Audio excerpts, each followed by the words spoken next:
Hello, नमस्कार साथियों। आप सभी का स्वागत है आपके अपने channel physics with D R sir में। तो लास्ट लेक्चर में हमने बेसिक मैथमेटिक्स जो टूल्स थी फॉर फिज़िक्स के लिए उसका जो पार्ट नंबर फर्स्ट है ट्रिग्नोमेट्रिक, उसको हमने कवर किया था, जिसके अंदर हमने ये साइन कोस की कुछ वैल्यूज़ देखी थी निकालने के लिए, और खासकर स्पेशल एंगल 53 और 57 के बारे में 37 के बारे में भी हमने बातें की थी। ठीक है, आज हम बात करते हैं पार्ट नंबर 2, जिसके अंदर हम बात करेंगे किसकी, डिफ्रेशिएशन की बात करेंगे। किसकी बात करेंगे? डिफ्रेशिएशन। इसका बेसिक जो मतलब है, वैसे डिफ्रेशिएशन का मतलब होता है हमें किसी एक क्वांटिटी में किसी दूसरी क्वांटिटी के रिस्पेक्ट में क्या निकालना है? चेंज निकालना है। क्या निकालना है? चेंज।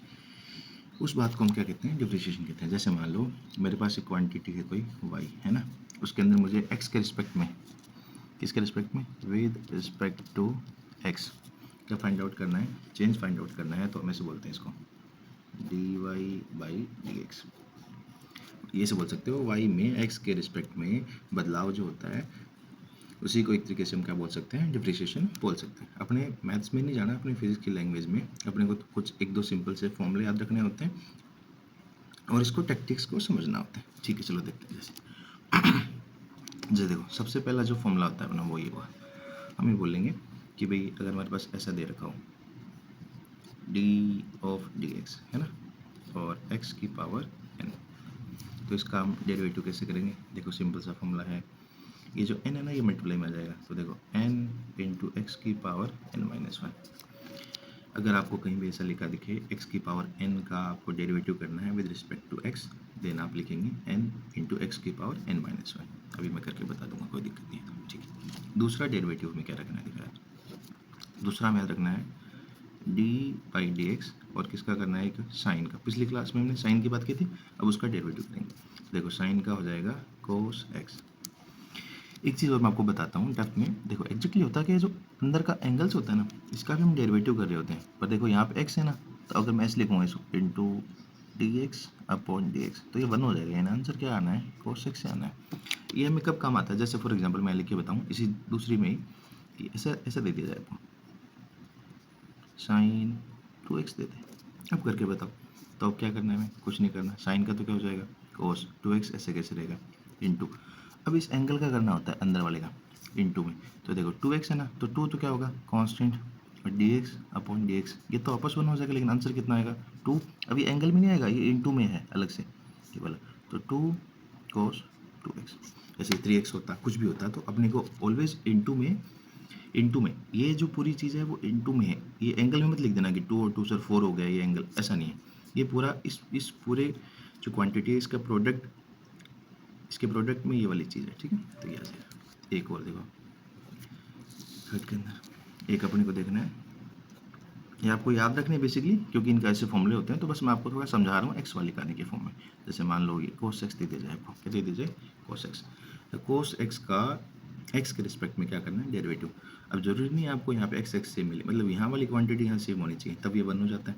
फॉर एग्जाम्पल यहाँ थीटा हो सकता है, यहाँ p हो सकता है, यहाँ q हो सकता है, कुछ भी हो सकता है। अपने तो एक x को वेरिएबल की फॉर्म में लेके चल रहे हैं। ठीक है, तो cos का होता है माइनस का साइन और x। अब आप कहेंगे सर इसमें भी 2x 3x होता, तो चलो मैं एक थोड़ा इसमें मुश्किल लेके दिखाता हूँ। अगर ऐसे होता तो d/dx cos और x का स्क्वायर। देखो ये x का स्क्वायर cos के एंगल के अंदर ही है, पूरे के ऊपर होल स्क्वायर नहीं है। देखते हैं क्या बनता है ऐसे हो तो ऐसे लिखेंगे फिर cos x स्क्वायर, तो ऐसे कैसे आ जाएगा? और इनटू में अब इसका करना है x स्क्वायर का। किसका करना है?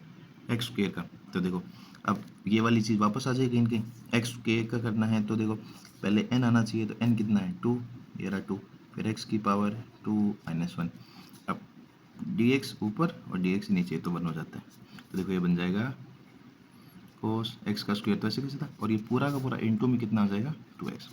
ये मैंने और थोड़ा टफ लेके बताया आपको ये वाली चीज़। मेरा कहने का मतलब यहाँ पे ये है कि जब भी कोई कोस साइन टेन कुछ भी हो, उनके एंगल्स में कोई क्वांटिटी होती है तो उसका हम डेरिवेटिव करते हैं आगे इनटू में वापस।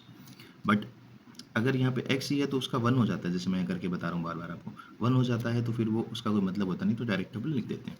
तो मतलब आपको ध्यान से अभी सिंपली इतना रखना है कि साइन का डेरिवेटिव तो कोस होता है और कोस का डेरिवेटिव माइनस का साइन x होता है। मेन मुद्दा इतना सा ही है अपना। ठीक है, अब इसी डेरिवेटिव वाले पार्ट के अंदर एक इंपॉर्टेंट चीज़ कनेक्ट होती है जिसका नाम होता है स्लोप। और ये मान के चलो आप 11th से पूरी 11th और पूरी 12th के अंदर ये चीज़ जो है ना वो हमेशा यूज आती है स्लोप, जिसको आप m से भी लिखते हैं, जिसको आप dy/dx से भी लिखते हैं, या फिर उसको टेन थीटा से भी लिखते हैं। ये मैं तीनों बता देता हूँ कैसे और इनका यूज़ कैसे करना है। सबसे इंपॉर्टेंट चीज़ ये है, हमारे स्लोप का बहुत बड़ा रोल है हमारे पूरे इंटायर फिजिक्स के अंदर, और कहीं से भी क्वेश्चन पुटअप हो जाता है। जैसे मैं आपको करके बताता हूँ, मान लेते हैं, देखो सिंपली स्लोप जो होती है मतलब जिसका बेसिक मतलब होता है ढाल। जैसे मान लो ये y एक्सिस है, ये x एक्सिस है। अभी मैं दो ग्राफ बना देता हूँ।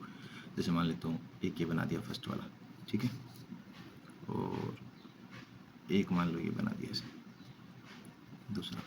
अब ढाल से आप ये मतलब है कि आप कोई ऑब्जेक्ट को यहाँ पे रखो, ठीक है, आप यहाँ पे रखोगे तो वो ऑब्जेक्ट किस पे मतलब जल्दी फिसलेगा, आप इस पे तो फिसलेगा ही नहीं, तो इसके पास कोई स्लोप नहीं है, इसकी स्लोप जीरो है, इसकी कोई इनको स्लोप होगी। बात समझ पा रहे हो? या आप इसको इस वे में कह सकते हैं कि x के रिस्पेक्ट में y कैसे चेंज हो रहा है। इस लाइन पे x के रिस्पेक्ट में y चेंज ही नहीं हो रहा।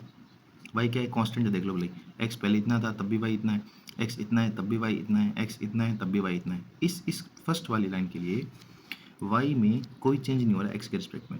मतलब स्लोप डेरिवेटिव की जो डेफिनेशन थी या जो डेरिवेटिव है वही तरीके से क्या बन रहा है, स्लोप बन रहा है कि y में चेंज हो रहा है विद रिस्पेक्ट टू x, तो आपको उसकी कोई ना कोई स्लोप होगी। स्लोप मतलब ढाल। इस लाइन का देखो, ये लाइन कांस्टेंट है, इस पूरी लाइन में y चेंज ही नहीं हो रहा है x के रिस्पेक्ट में, यानी इसकी स्लोप कितनी है, जीरो। स्लोप बोले तो m कितनी होगी, जीरो।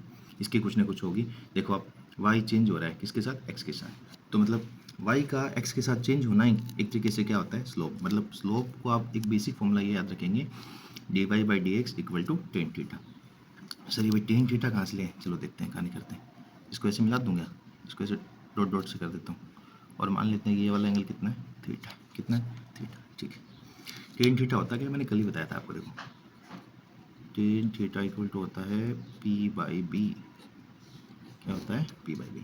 इस ट्रायंगल में परपेंडिकुलर कौन सा है, इस वाली लाइन के लिए, टू वाले के लिए ये परपेंडिकुलर है, और ये इसका क्या है, बेस। परपेंडिकुलर में कौन है, देखो ये बोले तो ये बोल दे y बोल दो, या y में चेंज ये पूरा, ये यहाँ से लेके यहाँ तक, तो ये तो है dy या y भी बोल सकते हो आप। और ये पूरा यहाँ से यहाँ तक x में चेंज या x, ये क्या बन गया, dx। देखो टेन थीटा किसके इक्वल आ गया, टेन थीटा इक्वल है dy/dx के। और मैं भी यही कह रहा हूँ, यही क्या होती है, आपकी स्लोप होती है। क्या होती है, स्लोप।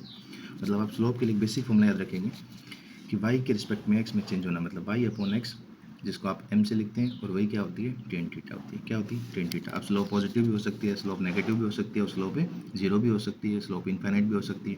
कैसे, मैं आपको ग्राफ से समझाता हूँ। देखो ये y है और ये अपना x है। देखो वापस, एक तो ये लाइन हो गई, ये फर्स्ट लाइन, ठीक है, एक ये लाइन यहाँ बना देता हूँ, सेकेंड, ठीक है, ठीक है।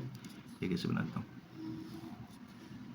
ये थर्ड, और कैसे बनाता हूँ अपनी मर्जी से, ये फोर्थ। देखो सारी कहानी क्लियर हो जाएगी आपकी। ये देखो फर्स्ट लाइन है ना, उसका स्लोप जीरो है, यहाँ लिख रहा हूँ, फर्स्ट का जो स्लोप है वो क्या है, जीरो। आप क्लियर देख सकते हो। अब दो तरीके से देख सकते हो, या तो आप एंगल के बेसिस पे देख सकते हो, टेन थीटा से देख सकते हो, या वैसे देख सकते हो। देखो ये पूरी line y equal to constant को रिप्रेजेंट कर रही है, यहाँ से लेके यहाँ तक y में कोई चेंज नहीं हो रहा है, और y में जब चेंज ही नहीं है तो ये जीरो हो जाएगा, वैसे देख लो। या फिर ये लाइन x एक्सिस के साथ कितना एंगल बना रही है, थीटा वो एंगल होता है जो x एक्सिस के पॉजिटिव x के साथ अपन लेते हैं। तो ये लाइन x के साथ, ये तो x, ये लाइन x के पैरेलल है, तो एंगल कितना होगा, जीरो। टेन जीरो कितना होता है, जीरो। तो स्लोप कितनी होगी, जीरो। पहली चीज़। दूसरी चीज़ देखो, दूसरा ग्राफ ये वाला है, इसमें बताओ, इसमें y तो चेंज हो रहा है लेकिन x क्या है, कांस्टेंट। इस पूरे में देखो ऐसे स्ट्रेट लाइन जा रही है ना, y तो देखो यहाँ अलग y है, यहाँ अलग y है, यहाँ अलग y है, यहाँ अलग y है, लेकिन x एक ही है। x में चेंज जीरो है, ऊपर कोई क्वांटिटी है, नीचे जीरो है, 1/0 इनफाइनाइट। कितना होता है, इनफाइनाइट। या तो ऐसे कह दो, या देखो इसने एंगल कितना बनाया है, 90 बनाया है। कितना बनाया है, 90। 10 90 भी कितना होता है, इनफाइनाइट होता है। कितना होता है, 90। ठीक है, चलो ये भी ठीक है। तीसरा देखो, अब देखो तीसरा ये वाला है। अब इसकी कोई स्लोप तो है, लेकिन इसकी स्लोप पॉजिटिव है कि नेगेटिव है, इसकी तीसरे वाले की जो स्लोप होगी वो होगी नेगेटिव। देखो कैसे, आप दो तरीके से इसको समझ सकते हैं। अभी मैंने कल ही क्वाड्रेंट वाली कहानी बताई थी, और मैंने कहा था कि फर्स्ट क्वाड्रेंट में जो है, देखो फर्स्ट क्वाड्रेंट में सारे के सारे क्या होते हैं, पॉजिटिव। ये देखो, ये यहाँ बताया था मैंने कहा कि फर्स्ट क्वाड्रेंट में सारे पॉजिटिव होते हैं, सेकंड में साइन पॉजिटिव होता है, थर्ड में टेन और कॉट पॉजिटिव होते हैं ना। तो आपको जिस भी ग्राफ की स्लोप देखनी है ना, उसको आप ओरिजिन बना लीजिए। जैसे फॉर एग्जांपल बहुत इजी ट्रिक्स है, कभी नहीं गलती होगी। जैसे मान लो इस लाइन की स्लोप देखनी है आपको, है ना। तो देखो ये एक तरीके से क्वाड्रेंट बन गया। देखो ऐसे, ये फर्स्ट दिख रहा होगा आपको यहाँ से, और ये सेकंड दिख रहा होगा। ये कौन से क्वाड्रेंट में आ रही है? सेकंड में। और सेकंड में टेन किसका होता है? नेगेटिव होता है। आपको सिर्फ दो ही क्वाड्रेंट देखने हैं। आपको अगर सर थर्ड देखना है, फोर्थ देखना है, नहीं, ऐसा कुछ भी नहीं करना है आपको केवल फर्स्ट और सेकंड दो ही क्वाड्रेंट देखने हैं। फर्स्ट में पॉजिटिव होंगे, क्योंकि जो ग्राफ फर्स्ट में होगा ना वो अपने आप, जो सेकंड में होगा वो अपने आप फोर्थ में जाएगा, जो फर्स्ट में होगा वो अपने आप किस में जाएगा? थर्ड में जाएगा। तो वो कोई दिक्कत नहीं है। तो देखो ये कौन से क्वाड्रेंट में? ये फर्स्ट क्वाड्रेंट हो गया, ये सेकंड हो गया, ये थर्ड हो गया और ये फोर्थ हो गया। ये सेकंड में है। सेकंड में टेन किसका होता है? नेगेटिव का होता है। किसका होता है? नेगेटिव का होता है। आप ऐसे देख लो। या आप इधर चलोगे, आगे जाओगे, ऐसे समझोगे चीज़ को कि सर इधर से इधर आगे जा रहे हैं, तो आगे एक्स नेगेटिव आ जाएगा, तो वैसे ही माइनस आने की वजह से स्लोप नेगेटिव हो जाएगी। आप कहोगे सर हम इधर नीचे आ रहे हैं, इधर नीचे आओगे तो वाई नेगेटिव हो जाएगा, तो वापस स्लोप क्या हो जाएगी? नेगेटिव हो जाएगी। मतलब कि ये स्लोप नेगेटिव है। एक तो ये, मतलब एक तो ये कहानी होगी। दूसरा, डायरेक्ट ऐसे याद रख लो कि ऐसी वाली जितनी भी लाइन्स होती है ना, देखो इस लाइन की स्लोप कितनी थी? ऐसी वाली की, इसकी इनफाइनाइट थी, इसकी जीरो थी। तो मतलब ऐसी टेढ़ी लाइन्स होंगी, उनकी स्लोप हमेशा नेगेटिव होंगी, और ऐसी वाली जो लाइन्स होंगी उनकी स्लोप हमेशा कैसी होगी? पॉजिटिव। जैसे कि फोर्थ वाली की देखो, फोर्थ वाली जो लाइन है ना, इसकी स्लोप क्या है? पॉजिटिव है। आप या तो इस पे ओरिजिन बना के देखोगे, वैसे तो ये फर्स्ट क्वाड्रेंट में बिलोंग कर रहा है, ऐसे समझ लो। या ऐसे कह दो कि इसका जो थीटा है वो लेस देन 90, इसका जो सॉरी इसका जो थीटा है वो ग्रेटर देन 90 है नेगेटिव के लिए, तो और थीटा इसके लिए क्या है? लेस देन 90, पॉजिटिव स्लोप के लिए। देख लो भैया, आप ये वाला एंगल बनाओ, ये एंगल, ये थीटा, और एक ये बनाओ। ये नहीं बनाना है पीछे वाला, पॉजिटिव के साथ लेना है। देखो ये पूरा, ये 90 से ज़्यादा होगा। तो दो तरीके हैं, या तो आप ऐसे पॉइंट बना के देख लो कि फर्स्ट में जा रहा है, सेकंड में जा रहा है, या फिर आप क्या कर लो, थीटा की कहानी देख लो। थीटा 90 है, या थीटा 90 से ज़्यादा है, या थीटा 90 से कम है। ठीक है, इसमें थीटा 0 था, इसमें थीटा कितना था? 0 था। इसमें थीटा कितना था? एग्जैक्ट 90 था। इसमें 90 से ज़्यादा था, इसमें 90 से क्या था? कम था। तो स्लोप 0 हो सकती है, स्लोप इनफाइनाइट हो सकती है, स्लोप नेगेटिव हो सकती है, स्लोप पॉजिटिव भी हो सकती है। अब स्लोप और डिफरेंशिएशन को मिक्स करके किस टाइप के क्वेश्चंस बनते हैं, ये हम नेक्स्ट लेक्चर में बात करेंगे।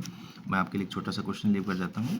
ये मान लेते हैं कोई एंगल है, ये एंगल मैंने दे दिया है 30 डिग्री, ये वाई है और ये एक्स है। इस ग्राफ की मुझे आपको क्या बतानी है? स्लोप बतानी है, स्लोप फाइंड आउट करके बतानी है। काफ़ी easy question, 30 degree angle. Okay, मिलते हैं नेक्स्ट लेक्चर में।